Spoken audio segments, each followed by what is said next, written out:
Hey guys, thank you for coming here. Please endeavor to watch this video to the end. Like, comment, share and subscribe. Also follow us at our IG page at PPI and if you have questions or comments or you want to tell us about some things, you can visit our Gmail at theppiviews.com. Thank you very much. Bye. Hey peeps, welcome back to our YouTube channel.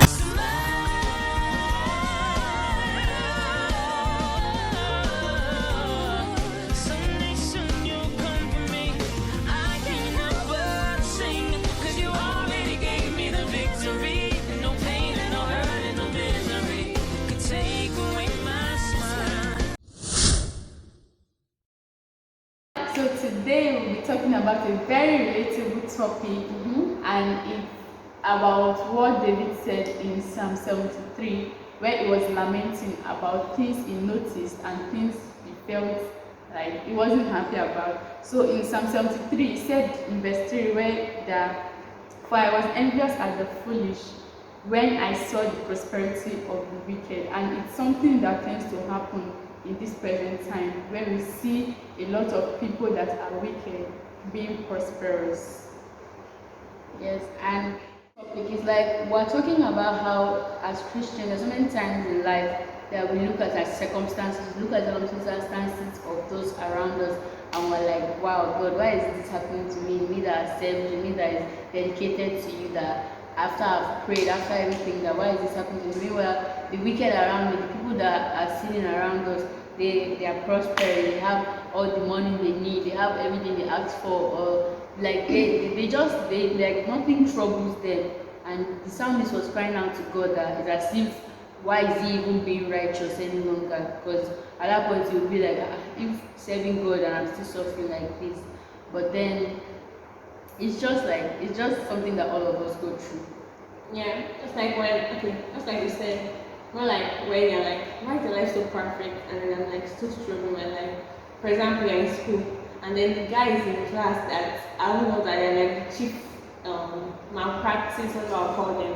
Like ones are not getting on the president. On the president, they are saying, best in this one, the person that cheated in maths is being coming. They're like, me that I was born in the midnight candle, I was reading this and I'm here and I didn't get it. I would live in the person with like 2 marks.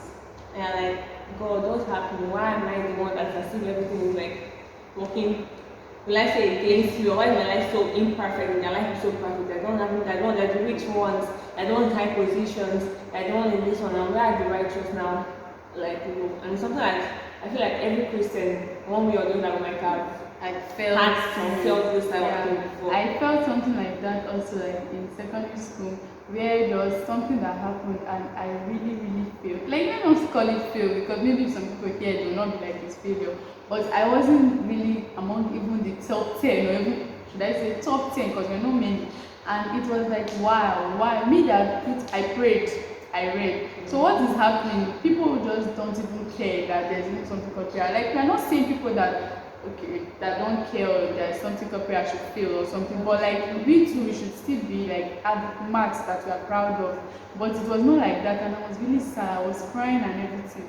But we see the reason why we are relating this thing back to loving it, in the sense that in verse 17 it was like, until I went into the sanctuary of God, then I understood their end.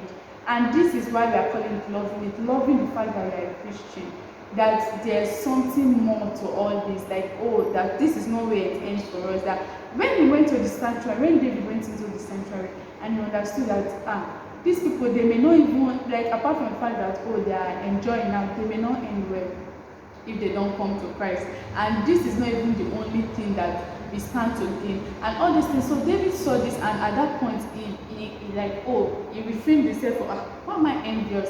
Why am I looking at them? Why am I like, I want to be like them? He saw that me, where I am, is the perfect place for me, and all of that. So basically, that is why we are calling this topic loving it, because you love that you're a Christian and reasons why you love it.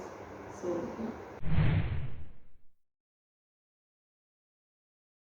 Okay.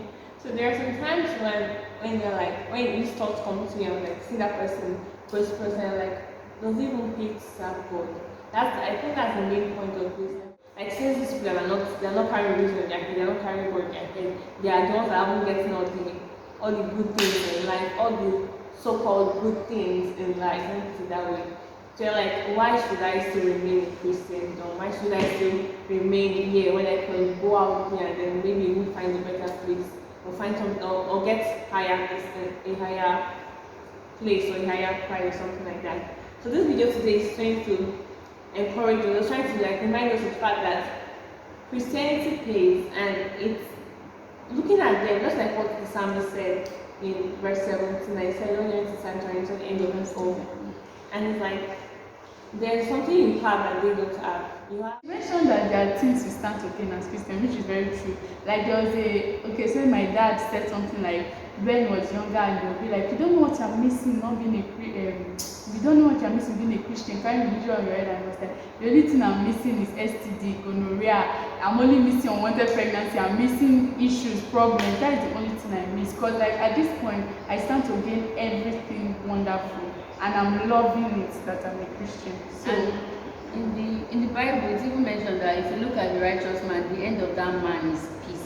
So, like David, he was looking at the things of the world and he was seeing all these things. But when he came into the sanctuary of God, when you naturally come back into the presence of God and focus on what really matters, you will see that actually it pays you, it pays to serve Him. Because not only like do we have a reward here, we also have a reward after.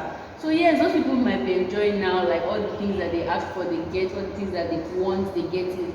But then when push comes to shove at the end of the day, everyone's going to have their reward. Those that were evil, those that did wickedly, they will find themselves with their own reward. And those who stood for Christ, those that endured through it all, them too, they also see themselves with their own reward. So our reward is not just here on earth. Like how Paul said that if our hope is only here on earth, then we are of all men most miserable. But then when we get to heaven, we have so many things to look forward to. We have a banquet that God is preparing for us. We have mansions, we have crowns, we have so many things that like eternal joy. Let us say that because it's something that will never end. You get, it's not something that will like dwindle, like oh, it's just a party and then it stops. It's something that you continuously celebrate, something that you continuously be joyful over. And those who are enjoying now too have that eternal punishment that okay, you have enjoyed now, but now it's time to face the consequences. Okay.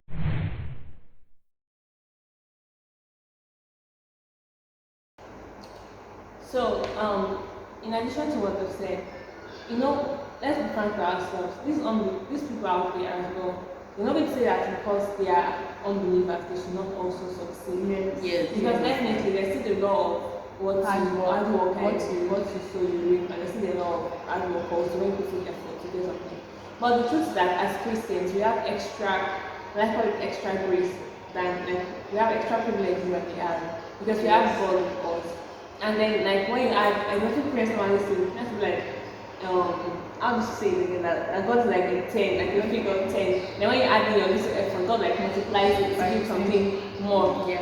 So just like you have to privilege. So even if you're putting in five, then you're like 5. And you put in that 5, you're going to get 5, but you have God which is like maybe 100 or 10. So you're going to get like 50, 500, but then you're getting just 5. So like even if you put in that same effort, I think Christians, let's say, they're kind of somebody said God makes supernatural. God makes natural, supernatural, and ordinary extraordinary. Yeah. I still think Christians we tend to remove the factor of hard work, though due to the fact that we say, oh, we have God to read, and we pray, and we don't work hard. So we are not removing that factor of hard work at all. You see people who are prosperous, you don't envy them because you have to check yourself, do I actually even work as hard as this man? Yes. What we are only saying here today is that we as Christians, we should love the fact that there are some things we stand to miss, places you can't go, parties you can't attend, but you should love the fact that I'm a Christian, I'm not missing anything, but not removing the fact that you can still get money, you can get fame, you can be rich and all those type of things. Yes. So matters on if you are still working in line with what God wants for you and everything. So basically, that's just what we came here to do today. It's not a really long video or something, but we just want to emphasize on the fact that we should love that we are Christians. We should not feel inferior. We should not be like, so I can't go to this place now just because I don't drink out, things like that. And don't let the devil make you feel like, why am I even serving God? Intimidated by the You have something more than what we have. Both here, there's life after death and after, and even after. and also we should still strive for success, because in this channel we are still all for success in your endeavors and everything. So apart from the fact that we pray, we should work hard. There's a song that really relates To this topic. and we're just going to sing a part and explain it. I'm gonna let the glory roll when the roll is called in glory. I'm gonna get beside myself when I get beside the King that day. I'm gonna have the time of my life when the time of my life is over. I'm gonna get carried away when I get carried away. So basically, this song is just talking about the last part says, I'm going to get carried away. When they tell you get carried away, now once you're on, you have the time of your life. You'll be like, I will have the time of my life when the time of my life is over. Not like when it's just like when you're in heaven, you have the best time of your life. You get carried away then and all. So that's just what actually. So yeah, we really Please be love encouraged. Yeah, let's sing it one more time.